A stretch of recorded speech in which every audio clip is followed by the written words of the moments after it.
Alors, nous revoilà à l'antenne. Nous revoilà à Zalantenne. Zalantenne. Zalantenne. Enfin, l'antenne. J'ai l'impression, on fait pas de la radio, on fait de la web radio. C'est un truc que j'ai pigé, mais j'ai pas compris la dernière fois. On s'en fout. Non, on s'en fout pas. Non, mais bon. On Euh, parle dans le micro. bon, on va commencer notre petit thème qu'est-ce que la gauche du capital.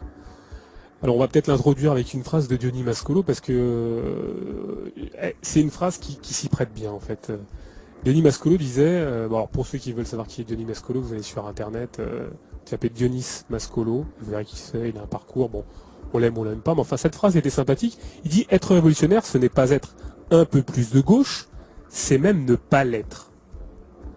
Et ça fait partie de cette phrase justement qu'on a envie de commenter et qui va de pair avec qu'est-ce que la gauche du capital. Parce que finalement, on est un peu, même nous, on est un peu piégés parce que à cause de notre tradition politique, même nous, on est quelque peu ambigu. L'autre jour, en feuilletant un bouquin qui circule dans les librairies, on a vu une merde qui s'appelle, je crois, ultra-gauche, autonome, émeutier et insurrectionnel. Enfin, une merde qui a prétention comment dirais-je, à vendre du papier avec beaucoup de conneries dedans, des coupes et des trucs. Alors, on s'y retrouve avec ce qu'on a fait précédemment, il y a quelques années, avec Adèle Spartacus. Alors ça peut être flatteur, mais enfin c'est quand même beaucoup de confusion dans ce bouquin de, alors je sais plus quoi qui s'appelle Leclerc, je sais plus comment. Et donc dans ces ultra gauches, ces autonomes, ces émeutiers, ces insurrectionnels, on y trouve alors des gens comme Bastani, je ne sais quoi, et puis d'autres, enfin bon, des anards, tout ce que vous voulez, enfin toutes les sectes politiques que vous voulez, mais vous y trouvez aussi des marxistes-léninistes. Bon, voilà. Donc en fait, je crois que bon, il y a beaucoup de confusion, hélas entretenue, hélas et puis nous-mêmes on les entretient. Et nous-mêmes, effectivement, on est bien obligé de reconnaître que bon, on se colle des étiquettes, c'est un peu une nécessité pour essayer de tracer une lutte de rupture. On en parlera d'ailleurs parce que je pense que ça fait partie justement de ce qui est à proposer, de ce qui est à maintenir absolument, cette espèce de ligne de fracture. Mais nous-mêmes, dans notre héritage ultra-gauche, celui de la gauche communiste ou du mouvement libertaire, alors peut-être que dans libertaire, le mot gauche est moins dedans. Mais enfin, dans ultra-gauche et dans gauche communiste, il y a gauche. Alors, évidemment, tout ça fait référence à un passé. Alors, on renvoie les auditeurs à la rubrique ultra-gauche qu'on a intitulée sur notre site, qui donne un petit peu le pourquoi l'ultra-gauche s'appelle l'ultra-gauche. Hein. Et donc qui n'a rien à voir avec le léninisme. Alors on le dit presque tout le temps à chaque émission. Alors certains vont dire il y a de l'ultra-gauche, ça va des anards aux bordiguistes. Non, non, non, non. Donc c'est très particulier. Ultra-gauche, c'est très particulier. Bon, alors, cet amalgame est rapide. Mais ultra-gauche renverrait à ultra-droite, en gros, ce qui serait un peu extrême gauche, extra-parlementaire. En gros. Bon, voilà. Donc c'est des raccourcis, mais qui malheureusement nous collent à la peau, et nous-mêmes on s'est collé des étiquettes dessus, et ça nous joue des tours. Donc le fait qu'on se revendique d'une ultra-gauche ou de la gauche communiste nous pose problème, ça nous fait réviser nous aussi nos fondamentaux, mais cela dit, il est évident que tout ça c'est fait par rapport à la gauche. Et tout ceci nous pose problème, ne serait-ce que par rapport à la manière dont on se situe par rapport à la gauche du capital, bien évidemment. Alors qu'est-ce que c'est que la gauche du capital? On va essayer de l'expliciter assez rapidement, on va pas y passer 3 heures, hein, bien évidemment. On va être très rapide, donner des pistes de réflexion pour essayer justement de donner la possibilité aux gens de creuser aussi eux-mêmes, enfin à vous, ceux qui nous écoutez, ou même nous-mêmes d'ailleurs, des pistes de réflexion. Mais cela dit, je pense que ça part surtout à la fois de faits historiques très précis et de malentendus. Nous, les pistes qu'on a pu, sur lesquelles on a un petit peu bossé, c'est ces pistes historiques. Alors, il est évident que la gauche, c'est un positionnement lié à l'hémicycle parlementaire issu de 1789.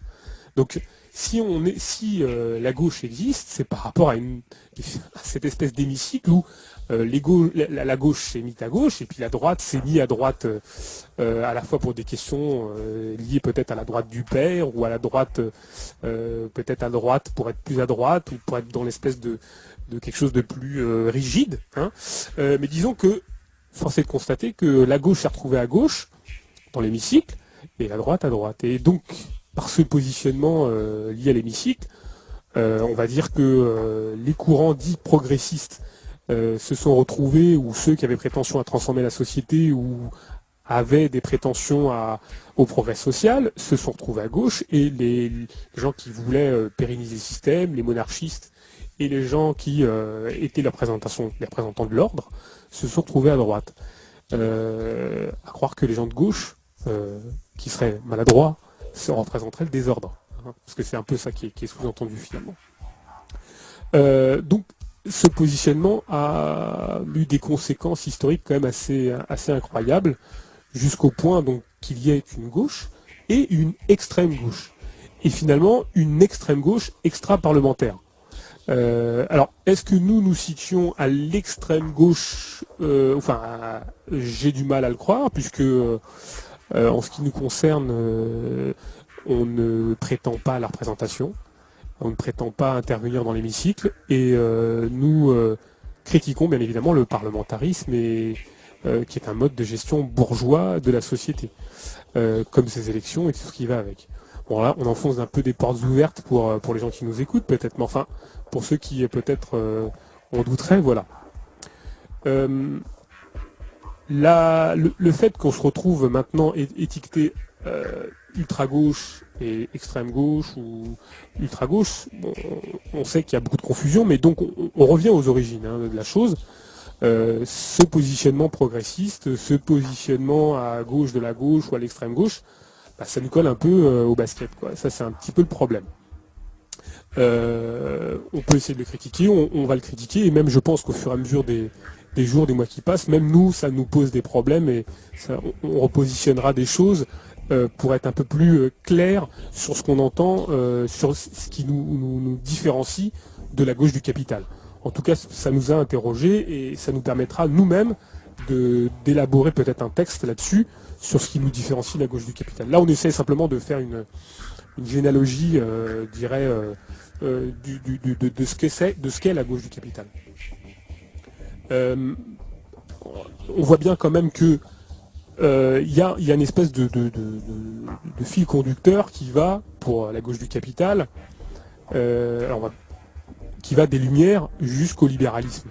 Et les Lumières, on peut très clairement j'irais en parler très très rapidement. Les Lumières, la tradition des Lumières, celles qui ont été peut-être à l'origine de 1789 et de son retournement, on voit bien qu'est-ce qui a été fondateur, ça a été une certaine forme d'universalisme, une liberté, une forme de rationalisme, une liberté de mœurs, l'athéisme. On voit bien que tout ce qui a été à la source des Lumières, ça a été cette possibilité des gens de se dégager de toute forme d'autorité, à la fois qu'elle soit monarchique ou que ce soit une autorité transcendante. Bon. Je me rappelle d'une citation où en gros les Lumières c'était d'un penseur un peu bourgeois qui disait que les Lumières se définissaient en fonction du statut de l'être humain et de son point de vue par rapport à l'universalité politique ou éthique. Et c'est une définition des Lumières. Alors maintenant, est-ce qu'on se situe dans cette tradition des Lumières? Certainement. Il est évident qu'on a une référence aux Lumières, et peut-être que tout le problème, ça a été justement de savoir ce qui s'est passé par rapport aux Lumières. Alors, est-ce qu'on partage cet héritage commun avec la gauche du capital? Ça, c'est peut-être le nœud du problème. Et on va essayer peut-être d'en parler. Enfin, en l'occurrence, on a cette tradition, on est les héritiers de cette tradition des Lumières, de l'universalisme, de la liberté, et du rationalisme. Alors, pas d'une liberté abstraite, pas d'un universalisme abstrait, pas d'un rationalisme abstrait, parce que tout ça s'est transformé. Et, et finalement, la Révolution française et puis tout son développement au travers le 19e a fait se transformer ces concepts issus des Lumières pour des raisons qu'on peut analyser sociologiquement. On sait bien que le projet révolutionnaire des Lumières a été porté par une couche sociale particulière, qui a été la bourgeoisie, qui a porté ce projet et qui a réussi ce tour de force de faire d'une partie le tout. Et tout ça sous la notion de volonté générale. Cette capacité qu'a eu la bourgeoisie de faire passer son projet pour le projet global de l'humanité, pour un universalisme, a été ce tour de force. Parce que elle fait partie de cette classe ascendante qui a réussi, parce qu'elle avait la capacité d'intervenir sur le champ intellectuel, qu'elle avait les leviers de contrôle, qu'elle avait aussi l'appareil de production, donc qu'elle avait la capacité de représenter ses aspirations au niveau idéologique et au niveau pratique, pratiquement en tout cas.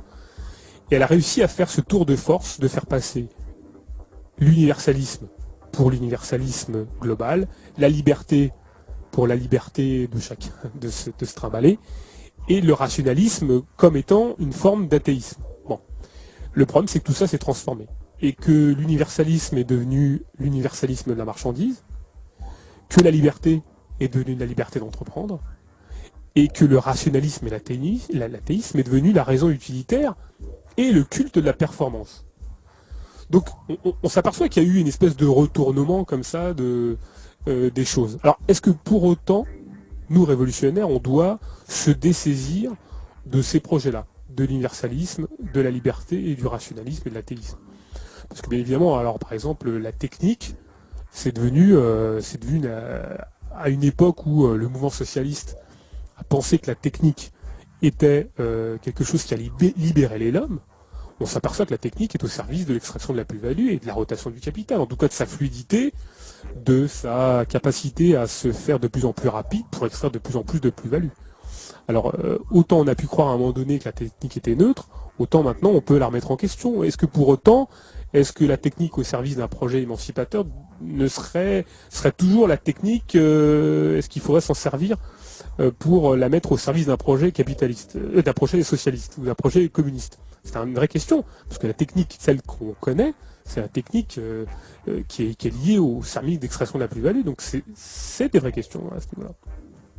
Donc le tour de force, ça a été justement de faire que toutes ces valeurs qui ont été portées par la bourgeoisie, à un moment donné, se sont retournées et ont donné, pas leur antinomie, mais ont donné quelque chose de complètement différent. Les gens n'ont pas été floués, hein, mais dans ce développement du capital et de la marchandise, il faut quand même se dire que tout ça s'est retourné. Pas par esprit machiavélique, mais c'est cette dialectique du réel, en fait. Ce retournement est fait parce qu'à un moment donné, la marchandise impose aussi sa logique. Et apparaît donc sur la scène historique, à un moment donné, ce que nous on appellera la gauche du capital. C'est-à-dire que cette partie de la population, cette couche sociale particulière, qui s'est servie de la volonté générale, qui s'est servie de ces concepts, et qui les a mis à son service. Le problème, c'est que maintenant, elle y tient toujours, mais elle y tient toujours jusqu'au bout. C'est-à-dire, elle développe ses concepts jusqu'au bout. Donc effectivement, l'universalisme, c'est bien l'universalisme de la marchandise, la liberté, c'est bien la liberté d'entreprendre, et le rationalisme, c'est bien la raison utilitaire, et rien que ça. Le projet communiste, lui, qui avait comme universalisme le fait de se débarrasser des frontières, la liberté, celle de circuler, et le rationalisme, l'athéisme, de se débarrasser de toute entité transcendante ou divine, ou celle de se saisir de la technique pour libérer du fardeau du travail, tout ça a été dessaisi par les courants dits progressistes. Et la gauche du capital en fait partie. Elle fait partie de cette couche sociale, de cette classe sociale qui a réussi à accaparer un héritage en le retournant, en le mettant au service de son message qui est celui de l'universalisme de la marchandise. Alors c'est vrai que la pilule a réussi à passer aussi grâce à un concept qui est de toute façon aussi très ambigu, qui est celui de progrès. Parce que la notion de progrès, elle est à double niveau, elle a une double dimension. Elle est à la fois, le progrès, c'est à la fois quelque chose de quantitatif et à la fois quelque chose de qualitatif. Quantitatif parce qu'on améliore les choses, on a l'impression d'améliorer les choses, et aussi quantitatif parce qu'on a l'impression d'avancer. En gros, on avance. Donc c'est très ambigu parce que même il était très difficile à un moment donné pour tous les courants socialistes, d'autant plus dans le 19e où c'est quand même le siècle des innovations, c'est le siècle scientiste par essence, mais pratiquement. On n'a qu'à renvoyer les gens sur tous les courants positivistes, toutes les découvertes, ça va du darwinisme en passant par la biologie. Voilà, on est quand même face à de grandes découvertes scientifiques, à des grandes avancées, que ce soit le chemin de fer ou ne serait-ce que, je sais pas moi, l'invention de possibilité de se déplacer, ça a quand même été ou l'industrie d'ailleurs, c'était quand même des trucs assez incroyables. Donc l'action d'avancer ou l'amélioration des choses, c'était presque ancré dans le progrès, dans le projet socialiste. Personne ne peut être contre le progrès. Enfin, je veux dire, a priori, personne n'est contre le progrès. Le problème, c'est que le progrès, tel qu'il a été présenté, au fur et à mesure des échecs révolutionnaires, puisque quand même il y a eu de la répression, il y a eu de la révolte, il y a eu de la répression, on a eu tendance dans les mouvements réformistes et notamment à gauche, de penser que le progrès ça fonctionnait par couche cumulative. Voilà. Donc il suffisait de une couche de social, plus une couche de social, plus une couche de social, plus un frigo, plus une voiture, plus un téléphone portable, c'est le progrès. Voilà. Donc une fois qu'on a dit ça, on a l'impression que ça va être un infini. Donc les courants progressistes, et notamment une perspective du socialisme, a considéré que le socialisme allait en progressant vers une espèce de voie linéaire, progressive, jusqu'à atteindre le point ultime de la révolution, qui serait justement à chacun selon ses besoins. Et en fait, c'est une conception du progrès cumulative. Le problème, c'est que ce qu'on a oublié dans les mouvements révolutionnaires, c'est que quelque chose qui a été fait par les hommes peut être défait par les hommes. On peut prendre n'importe quel progrès dit social, il suffit de tel ou tel retour de bâton historique, de telle récession, de telle arrivée au pouvoir, de tel régime, je ne sais quoi, pour se retrouver à revenir en arrière. Et on a des involutions, on a des retours et des régressions théoriques ou des régressions, je dirais presque pratiques, qui donne la possibilité justement de revenir sur tout ce qui a été accumulé. La preuve, la destruction suite aux guerres, nous renvoie à des moments bien reculés qui n'ont rien à envoyer quelquefois à l'âge de pierre. Il suffit de regarder ce qui se passe en Syrie, les ruines, c'est quand même assez incroyable. Bon, donc on est piégé à la fois par la problématique du progrès. Alors personne n'est contre le progrès, hein. Mais ça a aussi été une espèce de chantage au fait qu'il fallait avancer. Mais avancer vers quoi? Au nom de quoi? Est-ce que le progrès, c'est de se déplacer plus vite pour être plus vite exploité? Est-ce que c'est... voilà. Donc cette gauche du capital, on fait cette généalogie pour essayer d'expliquer que la gauche du capital s'est saisie de tout ça, et qui y a mis une couche en plus, une couche sociétale. C'est-à-dire que comme elle ne peut plus gérer quoi que ce soit au niveau économique, elle reste sur des grands mots d'ordre abstraits, et qui lui reste bien évidemment à aménager à la marge plus ou moins d'impôts, plus ou moins de réformes sociales, et puis on redistribue les miettes à qui mieux, pour essayer tout simplement de donner la possibilité à des couches sociales particulières de se sentir en confort, dans un certain forme de confort. Et c'est là que le tour de force de la gauche du capital est réussi, c'est que on est quand même face à des couches sociales qui émergent, qui ont été dépeintes d'ailleurs par tel ou tel bouquin. On pense notamment effectivement au bouquin de Jean-Pierre Garnier et de Jeanne Auvert qui est ressorti, mais là aussi il y a encore un petit peu d'ambiguïté parce que, comme on le soulignait sur un texte sur Bastani, la gauche, ce n'est pas une deuxième droite. La gauche, elle-même, s'inscrit dans le spectacle et politique et dans sa gestion. Ils ont une prétention à vouloir gérer la merde comme la droite. Alors effectivement, comme je disais, à la marge, en se donnant la possibilité de faire telle ou telle réforme sociale ou de distribuer plus ou moins d'impôts. Mais ils la gèrent, ou ils prétendent la gérer autant que les autres. Voilà. Et pas la détruire, bien évidemment. Donc il y a une sociologie, il y a une typologie de certaines formes de couches sociales qui sont représentées à l'intérieur de la gauche du capital, qui prétendent la gérer, qui prétendent l'administrer.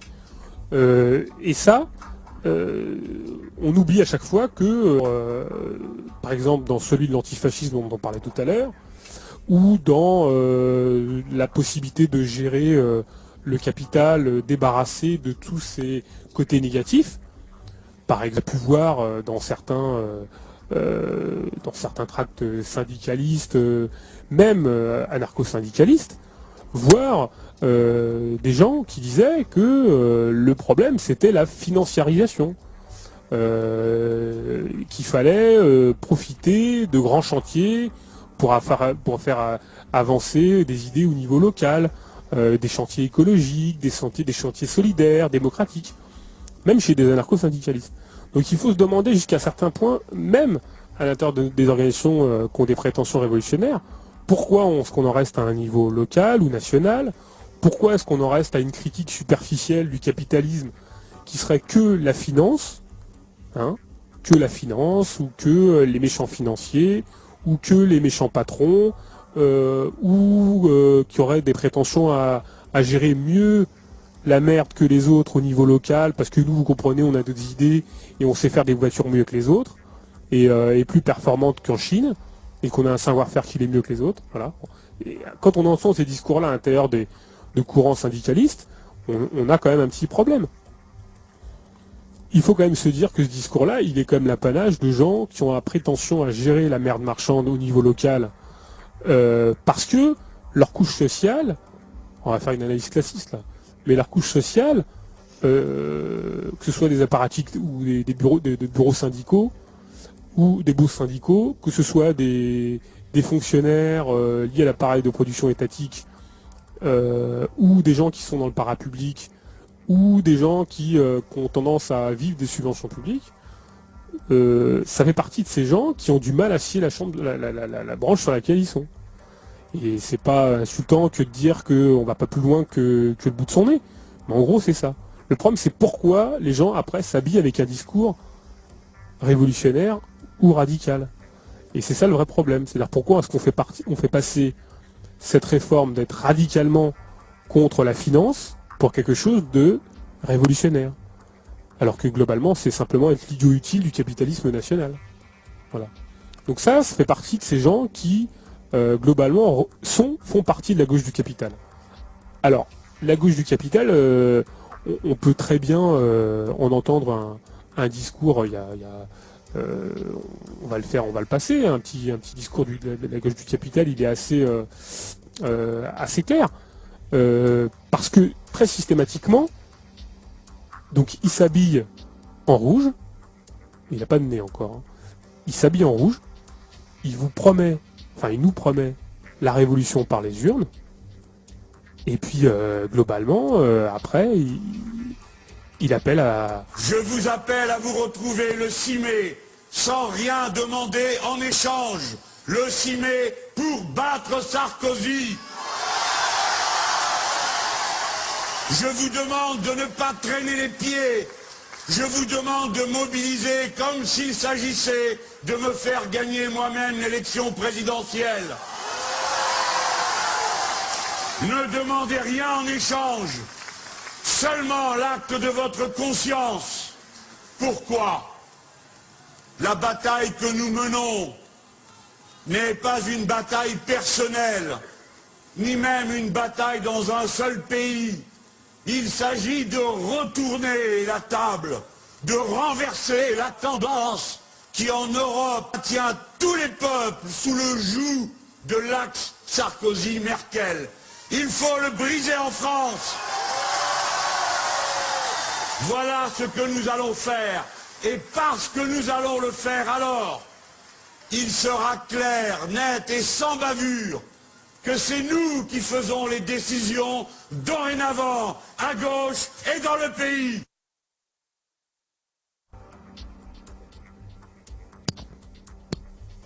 Bon, est-ce qu'on peut être plus clair que le discours de Mélenchon?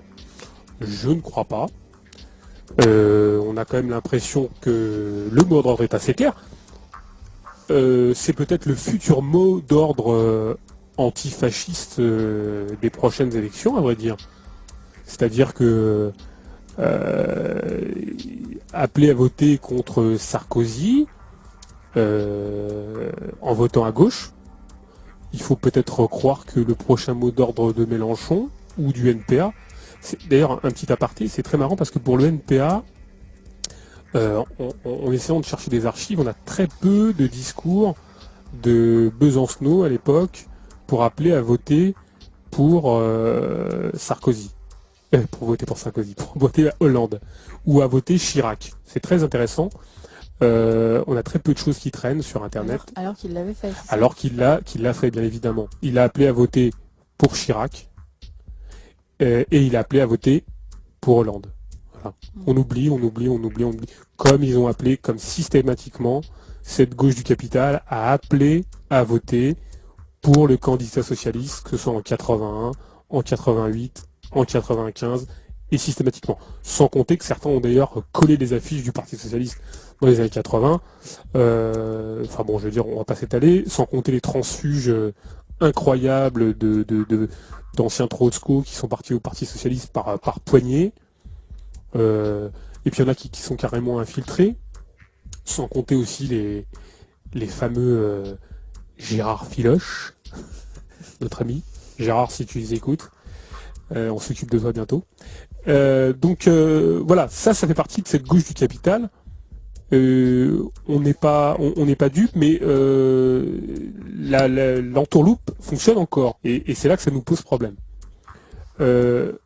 On parle souvent de cette petite bourgeoisie qui, alors ça va, on parle du bobo, du créatif culturel ou je ne sais quoi, qui ferait partie de cet électorat proche de la gauche du capital. Alors qui d'ailleurs qui aime bien les immigrés, mais qui quand elle arrive dans un quartier préfère qu'il se casse parce que c'est plus clean après, quoi. Comme ça, on peut faire monter les loyers et puis ils participent de la gentrification. Voilà. Ça, c'est la gauche du capital. Ils s'habillent Benetton, mais en fait, c'est les pires à être entre eux, quoi. Et puis mettre leurs enfants dans le privé, exactement. Ouais. Ça, combien on en a vu des comme ça, c'est magnifique.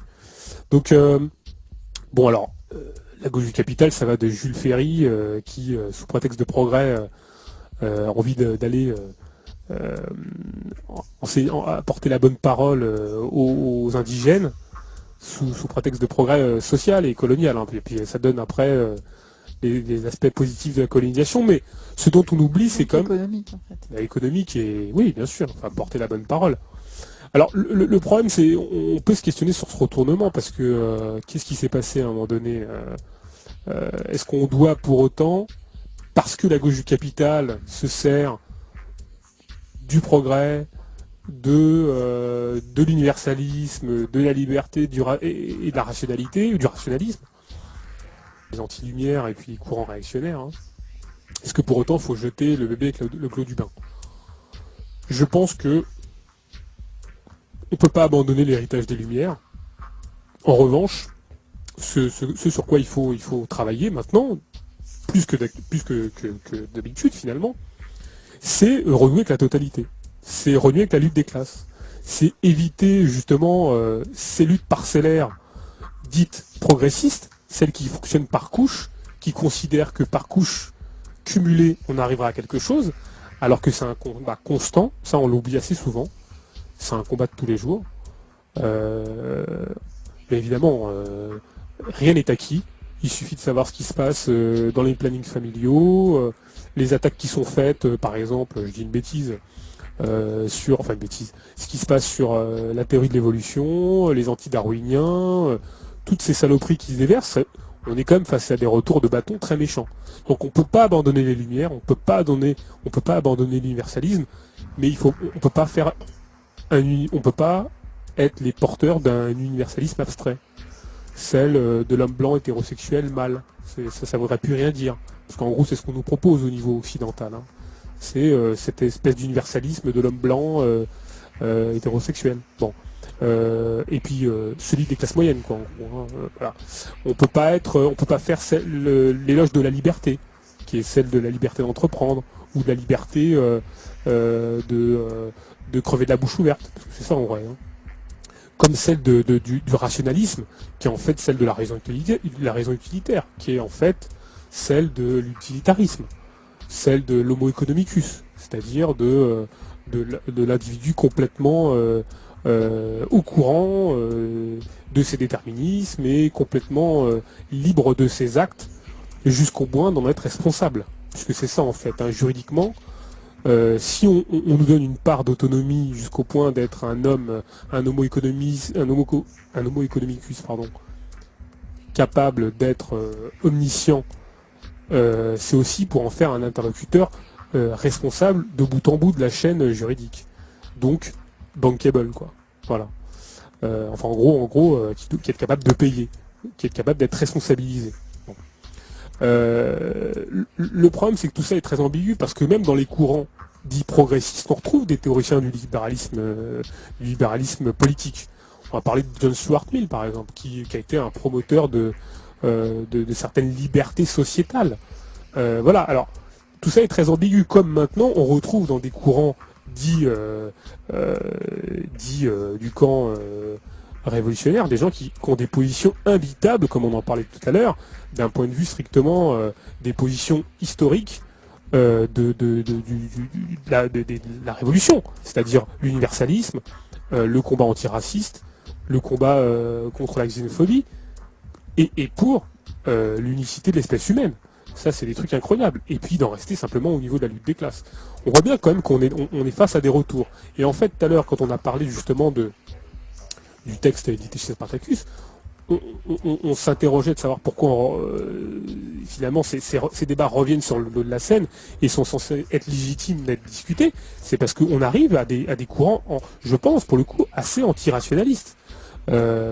Où le fait culturel serait prédominant, il flotterait comme ça dans les airs. Alors qu'il faut ramener quand même tout ça à sa matérialité, quoi. Il faut quand même ramener ça au sonnant et au trébuchant, il faut le ramener à la matière. Ça, c'est une tradition liée aux Lumières et à son matérialisme. Alors peut-être effectivement sommaire à l'époque, mais maintenant on a des outils. Il faut renouer avec le matérialisme, il faut renouer avec le matérialisme historique, il faut renouer avec ce rationalisme et l'athéisme, c'est évident, parce que en ce moment le retour de bâton religieux est quand même assez puissant. La gauche du capital s'en saisit. Elle s'en saisit aussi bien dans ses éloges d'un espèce de communautarisme abstrait, où finalement des agrégats d'individus seraient les uns à côté des autres, et seraient reliés entre eux par la marchandise. Voilà. Ça fait partie de ce qui nous est proposé à gauche. Alors maintenant, en ce qui nous concerne, nous, ça nous pose aussi des questions de savoir comment est-ce qu'on est de gauche ? Est-ce qu'on est vraiment des individus qui sont réclamants de cette tradition ? Alors, des Lumières, comme je disais tout à l'heure, oui. De la gauche, c'est le vrai problème, et je pense que il faut peut-être abandonner ce terme de gauche, particulièrement, qui est lié quand même à la représentation bourgeoise, et redéfinir des positions, mais pour le coup pas de gauche, mais de révolutionnaires.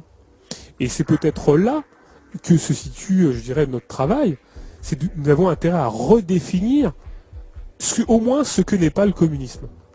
C'est-à-dire que le communisme, c'est pas les caricatures qui nous ont faites à chaque instant par les représentations médiatiques ou celles qui s'en moquent.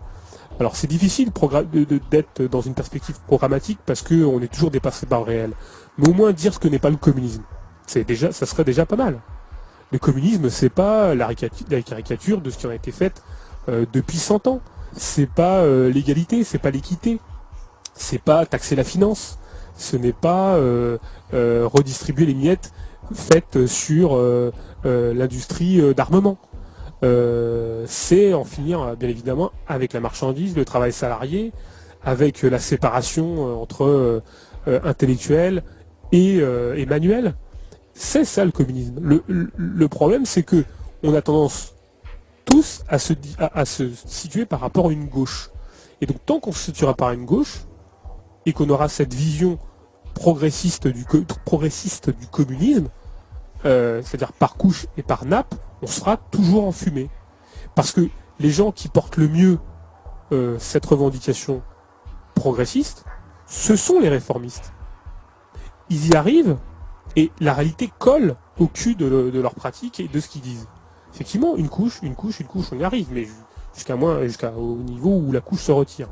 Mais et peut-être que l'erreur des stratèges révolutionnaires en chambre d'une époque se sont laissés embarquer dans cette stratégie cumulative du progrès,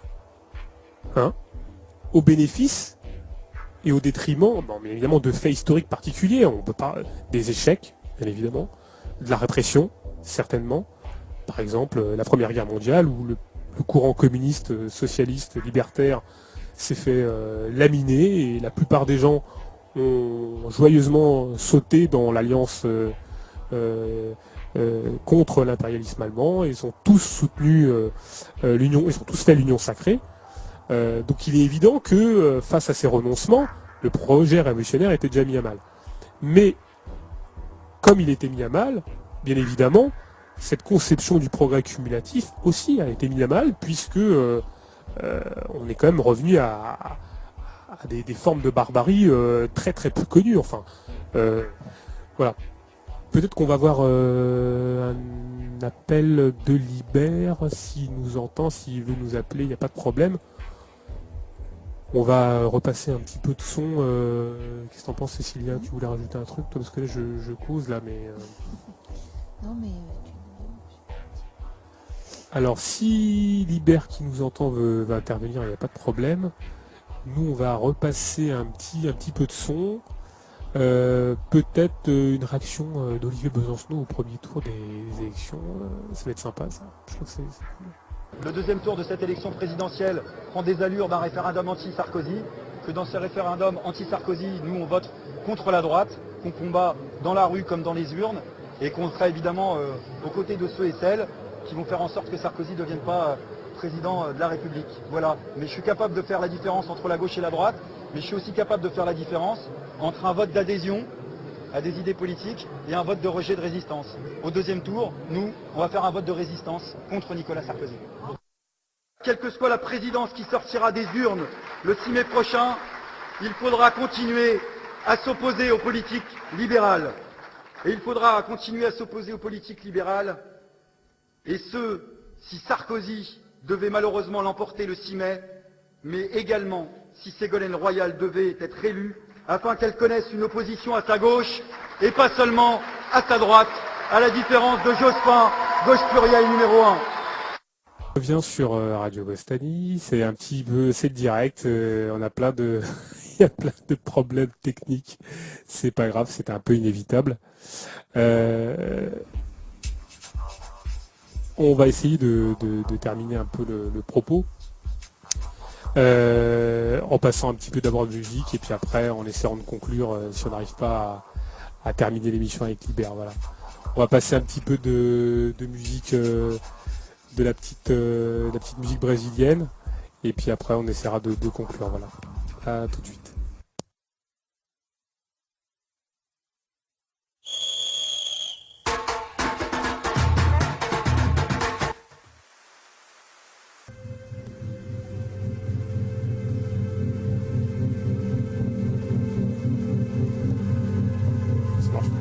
Allô. Eh oui, nous revoilà l'antenne.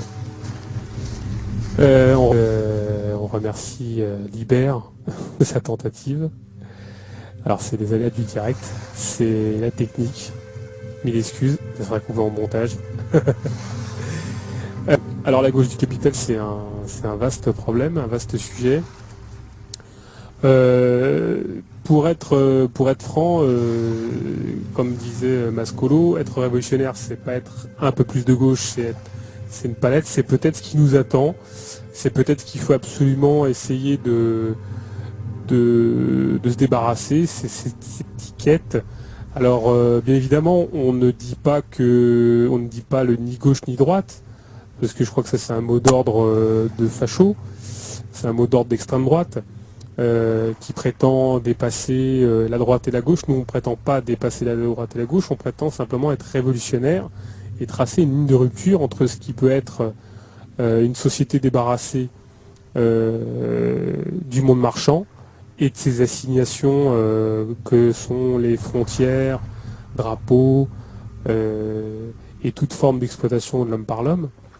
Il s'agit de se débarrasser de ça. Il ne s'agit pas de dépasser la gauche et la droite pour revenir au Parlement ou pour revenir gérer un système qui est profondément dégueulasse, parce que c'est ça que se proposent les gens qui prétendent débarrasser ou dépasser le clivage gauche-droite. Ils prétendent simplement, comme on pouvait l'écrire la dernière fois, gérer la merde marchande mieux que les autres. Nous, on ne prétend pas du tout l'administrer ni la gérer. On veut ni la gérer à la place de la gauche, ni la gérer à la place de la droite, ni à la place de l'extrême gauche. On ne veut pas la gérer du tout. Donc le problème, c'est de se débarrasser de cette étiquette. Et la gauche du capital, elle, souhaite absolument, c'est sa particularité, la gérer. En taxant les financiers, en ponctionnant, en faisant une taxe sur le capital, en écologisant l'économie, en mettant un petit peu plus d'humanité dans la saloperie. Ça, c'est sa particularité. Puis alors, la particularité, c'est que tous se battent pour, d'un point de vue strictement bourgeois, accéder aux représentations et à la gestion du monde tel qu'il est.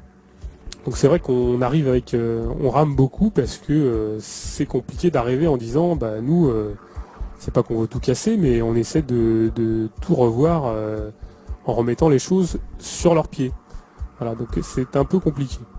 Donc toute la gauche du capital, elle, se permet tout simplement de vouloir administrer plus humainement avec une vernis sociale ou sociétale, pour ce que certains l'appellent, le réel. En revanche, peut-être ce qu'il faut interroger, c'est comment des concepts qui à un moment donné sont trouvés à être au service d'un projet émancipateur se sont retrouvés à servir un projet d'une couche sociale. Alors ce qu'il faut savoir, peut-être, c'est que une couche sociale qui apparaît avec ses aspirations, alors on pourrait en faire l'analyse au Brésil par exemple, qui arrive avec ses représentations, sa manière de s'exprimer, d'investir les médias, de produire du discours et une pratique politique, à un moment donné, elle produit une forme d'universalisme, d'universalité dans ce qu'elle raconte, parce que c'est le tour de force, comme ça, de ces couches ascendantes, parce qu'elles ont le monopole de la parole et le monopole de la discussion, de la manière dont elles posent. Et le tour de force de ces classes ascendantes, c'est qu'elles arrivent à poser le débat comme faisant quelque chose d'universel. Ou en tout cas, représentant les intérêts généraux, l'intérêt général. Donc il faut se poser la question de savoir pourquoi, à un moment donné, une couche sociale arrive sur la scène historique, arrive à proposer un projet comme étant un projet universel, et à l'imposer. Et il faudrait repérer maintenant quelle est cette couche sociale qui arrive, qui a des prétentions à vouloir gérer le monde tel qu'il est, et en être très certain dans cette manière de gérer la merde ambiante. Et en l'occurrence, on se rend compte quand même que une couche particulière se propose à l'encadrement et à la gestion de la merde ambiante. La particularité de la gauche du capital, Alors, une mauvaise langue disent que ce qui différencie la gauche du capital de la droite, c'est que la gauche du capital, elle met, on va dire, elle chloroforme ou elle met un peu plus de vaseline que la droite. Et c'est vrai que tous ces soi-disant syndicalistes, hommes de gauche, dans l'opposition ou dans le monde associatif, qui sont très très virulents quand la droite est au pouvoir, plus personne n'est là quand la gauche est aux manettes. Alors on a les mots d'ordre de la CGT qui appellent à une énième mobilisation sociale, au troisième tour social. On les attend encore. Surtout comme si ça se décrétait comme ça d'un bureau confédéral. Et puis on n'entend plus personne à la gauche de la gauche ou à l'extrême gauche. Il n'y a plus personne pour le fameux tour que nous promettait Olivier Besancenot, hein, puisque Besancenot nous appelait à se battre aussi bien contre Sarkozy que Royal. On avouera quand même que plus personne n'apparaît au NPA après la déconfiture de leur restructuration. Donc cette gauche du capital, sa particularité, c'est quand même à un moment donné d'être quand même des alliés objectifs de la gauche du gouvernement, parce qu'il y a des vases communicants, parce que leur projet est un projet quand même qui a des similitudes, et parce que fondamentalement, leur objectif, c'est pas de transformer la société, c'est simplement d'avoir un service public plus d'infirmières, plus de profs, des flics républicains, et des banques ouvertes à tous, et des livrets de comptes lisibles par chaque citoyen. Voilà. Donc quand on a des programmes comme ça et quand on est révolutionnaire, il y a un vrai problème. Donc peut-être que la ligne de fracture entre la gauche et la droite, les révolutionnaires ont intérêt à la cultiver comme une ligne révolutionnaire et pas comme une ligne entre gauche et droite, mais entre une ligne de démarcation qui serait véritablement révolutionnaire. D'ailleurs, il faut se demander très pratiquement qui a ce luxe encore d'être réformiste. Comment on ose encore actuellement parler de taxer le capital? Parce qu'on sait très bien que taxer le capital, quand vous prenez 10 au capital, il vous en prend 50. La baguette, ce que pour le capital perd d'un côté, il le reprend de l'autre. Donc il faut se demander pourquoi, à un moment donné, cette gauche de la gauche, cette gauche du capital qui va de Besancenot aux listes du POI, du parti, anciennement Parti des Travailleurs, au POI jusqu'à, parce que c'est des nationaux socialistes, jusqu'au Parti Socialiste. Comment se fait-il que tous ces gens-là veuillent absolument gérer la merde comme les autres? Ça, c'est quand même une grande interrogation. Je pense qu'ils sont partie prenante et qu'ils sont des purs produits du système capitaliste et qu'ils en bouffent, quoi, qu'ils en croquent. Voilà. Et moi, la première question que je me demande quand j'ai affaire à un politicien, un politicard, un encarté, c'est que je me demande combien de fric, quel salaire il est payé pour dire autant de conneries, quoi. Voilà. Cécilia, tu voulais conclure un truc Non, non, pas particulièrement. Effectivement, la gauche se propose au niveau médiatique de réguler, d'aménager, d'encadrer. Aujourd'hui, de renationaliser, de redécentraliser, des solutions, qui peut-être peuvent faire écho à certaines peurs, certaines personnes, mais bon, qui fait le jeu de la droite aussi de toute façon. Donc, gauche-droite, même combat, quoi. Bah, tu l'as dit, hein, je crois que le grand projet, aussi bien de l'extrême gauche que les socialos, c'est leur projet commun, ils ont qu'un mot à la bouche, c'est étatiser, quoi. Étatiser, ce sera le summum de... Produisons français. Ou produisons français. Ouais. Ou gérons localement la merde mondiale.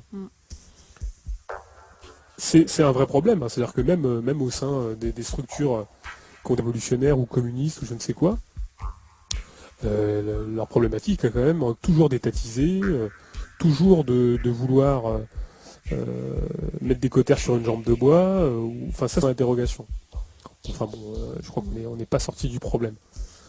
Donc, une sociologie, cette gauche du capital a une sociologie particulière.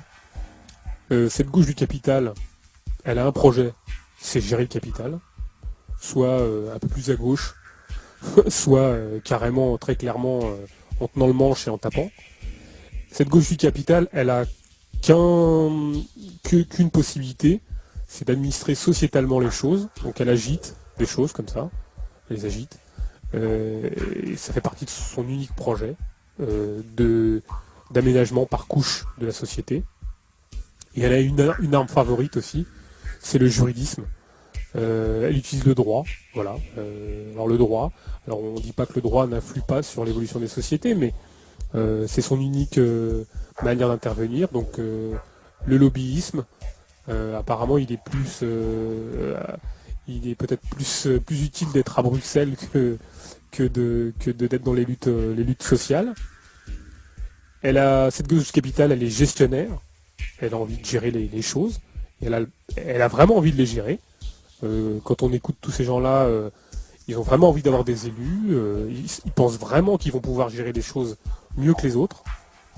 Et puis cette gauche du capital, elle instrumentalise aussi un truc systématiquement pour pouvoir gérer les choses, c'est le fascisme, qui est toujours agité comme un petit drapeau pour pouvoir légitimer sa gestion de la merde globale. Ça, c'est une particularité systématique de la gauche du capital, c'est que le fascisme est le repoursoi ultime qui lui permet de légitimer la gestion de la merde globale. Et alors on dit pas, bien évidemment, reprenons ce qu'on a dit tout à l'heure, on dit pas qu'il n'y a pas de racisme en France, on dit pas qu'il n'y a pas de xénophobie, on dit pas qu'il n'y a pas de montée d'identitaire en France, c'est pas ce qu'on n'a pas dit. En revanche, on dit qu'il n'y a pas de fascisme mouvement. On n'a pas de fascisme de type mussolinien en France, ou d'hitlérisme, c'est encore autre chose. Ou équivalent. Ou l'équivalent. On a des groupuscules, effectivement, qui paradent, de ci, de là, qui se font autodissoudre. D'ailleurs, on se demande bien à quoi ça sert. Mais qui sont eux-mêmes qui font eux-mêmes écho comment dire, qui font eux-mêmes écho à ce qui peut surgir dans les médias, aux manœuvres électoralistes. Bien sûr. Tu vois, c'est aussi ces mecs-là comme toutes sortes comme toutes sortes d'extrémismes ressurgit à un moment où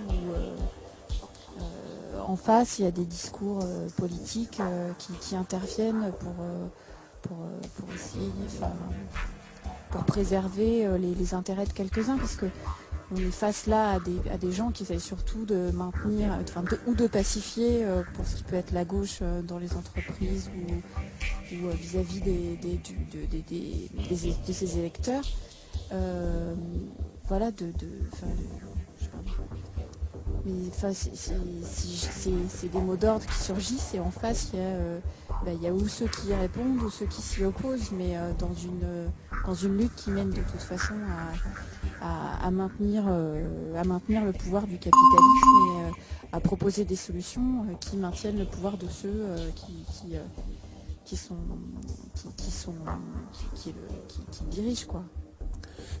Et de toute façon, il y a quelque chose qui nous sera toujours opposé, c'est une forme de, certains appelleront maximalisme, ou de je ne sais quel extrémisme ou jusqu'au boutisme. Comme je disais tout à l'heure, on se demande qui a encore ce luxe d'être réformiste. Je veux dire, est-ce qu'on peut décemment appeler par exemple à plus taxer le capital, comme le fait la gauche, l'extrême gauche ou jusqu'à la CNT? Je veux dire, qui peut se permettre encore de dire ces conneries, quoi? C'est vraiment l'interrogation. C'est-à-dire que on est quand même dans un monde qui est incroyablement fou, et on se propose simplement de taxer ou d'aménager à la marge un truc qui est absolument pas aménageable. Et c'est ça qui m'interroge. Alors, bien évidemment, on ne dit pas qu'il n'y a pas des choses ponctuellement à faire, et que, bien évidemment, on est toujours dans cette contradiction entre des luttes comme ça au quotidien et une perspective globale. Mais on a l'impression quand même qu'on a subordonné le chemin au but. et qu'on a et le problème c'est qu'il y a déjà, on a déjà plus de chemin, quoi. Le chemin il est déjà balisé.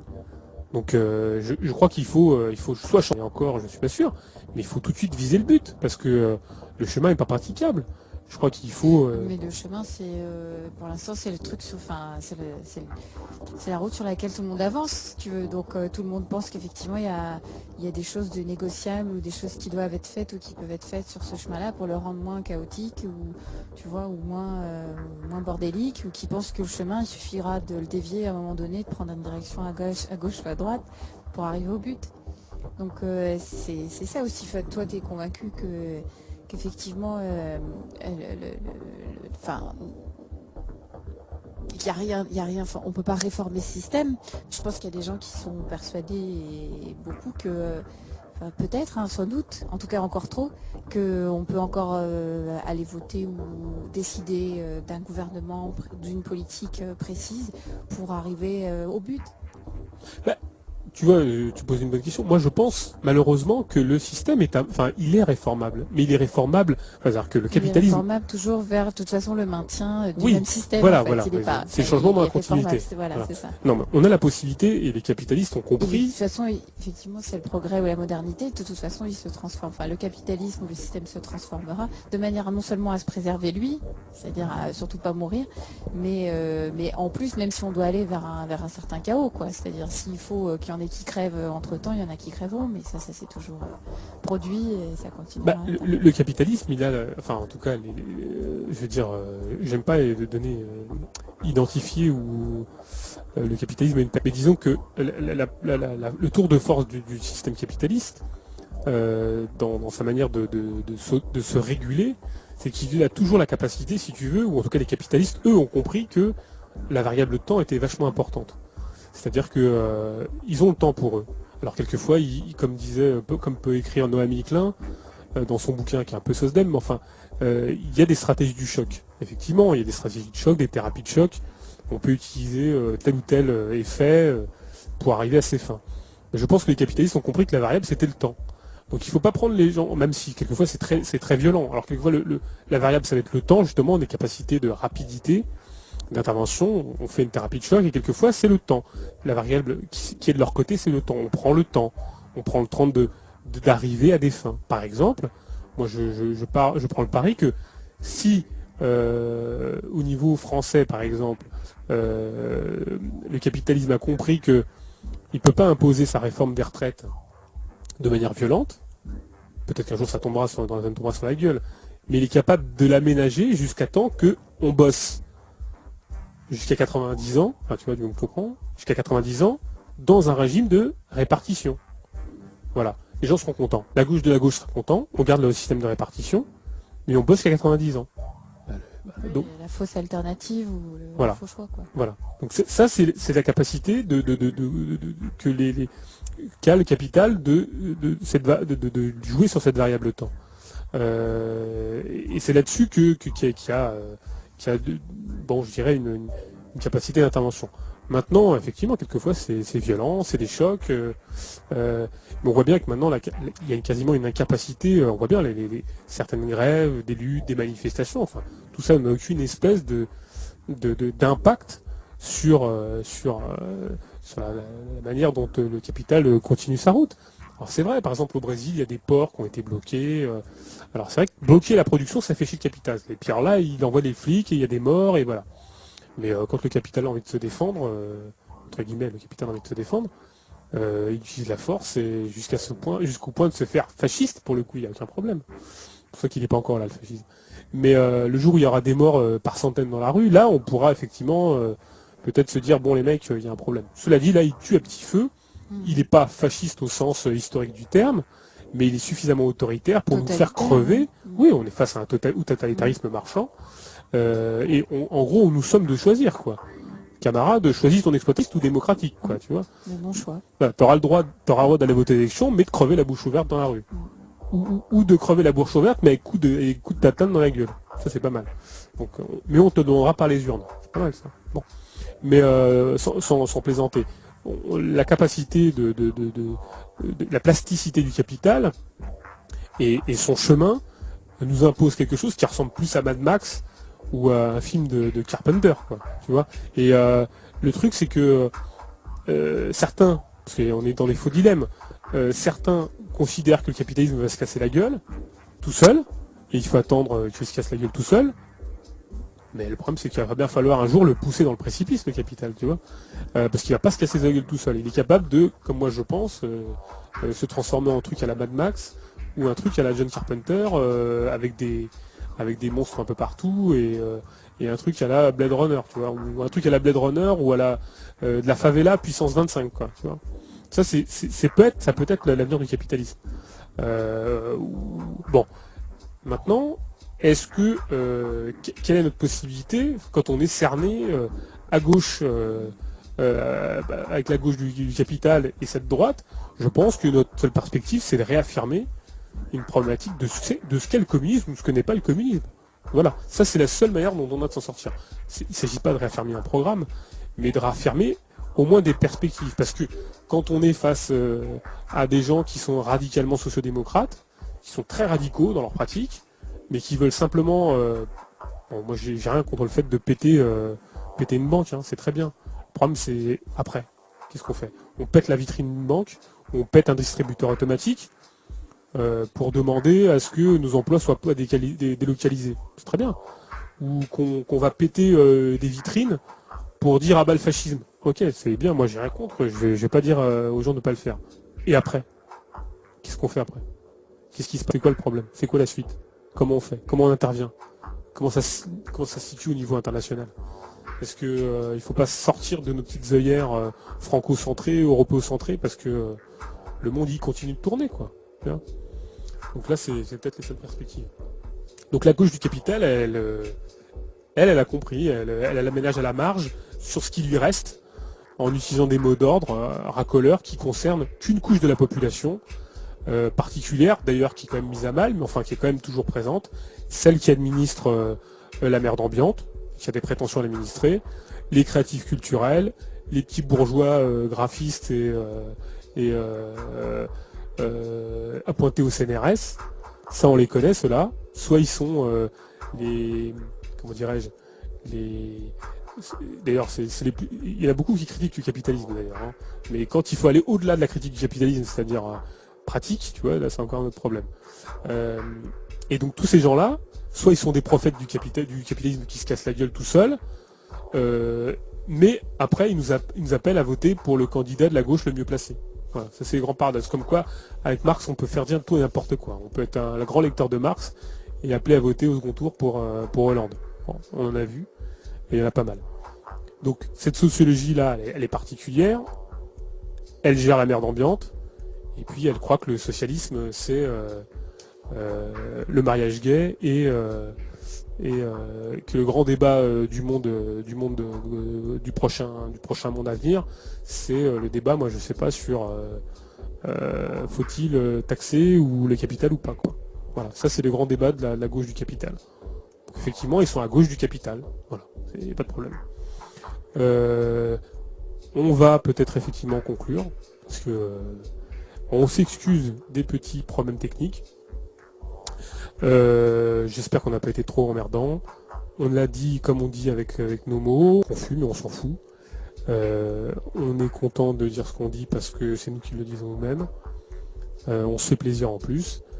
On essaie de promouvoir une forme de communisme chaud, quelque chose qui soit convivial, quelque chose qui soit effectivement comme si on était au café, et on n'a aucune honte à le revendiquer. On essaie de faire que les gens se rencontrent, qu'ils échangent, aussi bien théoriquement que pratiquement. On invite donc les gens qui ont envie de nous rencontrer, n'hésitez pas, on fera un plaisir de vous rencontrer. Même pour boire une petite bière, c'est pas de refus. Et on n'hésite pas non plus à mettre aussi maladroitement qu'on le dit, notre petite production sur internet, donc n'hésitez pas à y aller. Si vous avez un petit texte à proposer, n'hésitez pas non plus à le proposer. On le lira, on le décortiquera, on essaiera de voir ce qu'on en fait. Si vous voulez passer aussi à la radio, là aussi c'est pareil, vous nous envoyez un petit mail. Si vous avez un truc à dire et que vous pensez que vous êtes un peu en accord avec ce qu'on raconte, n'hésitez pas, hein, surtout perdez pas votre temps, allez voir nos positions. Comme ça, il n'y aura pas d'embrouille. Et puis, surtout, on continue à le dire, faites-le vous-même, quoi. Ne lâchez pas là-dessus. Ne vous faites pas d'illusions sur les organisations, elles sont toujours bureaucratiques. Et elles vous font souvent des discours pour faire de vous des adeptes. Voilà. On va laisser la musique tourner et puis on va passer des trucs pour nous faire plaisir, pour nous faire marrer. On espère bien fin juillet faire une petite émission avant quelques congés, parce qu'on a besoin de souffler nous aussi. Avant de se retrouver en septembre avec d'autres émissions, là pour le coup avec des invités j'espère. Une émission un peu originale aussi fin juillet, si tout se passe bien. J'espère qu'il n'y aura pas trop de bugs et de problèmes techniques pour l'enregistrement de cette émission. Donc on va vous laisser avec du son, du mix, et puis on vous souhaite bon vent. Salut, à bientôt. Voilà.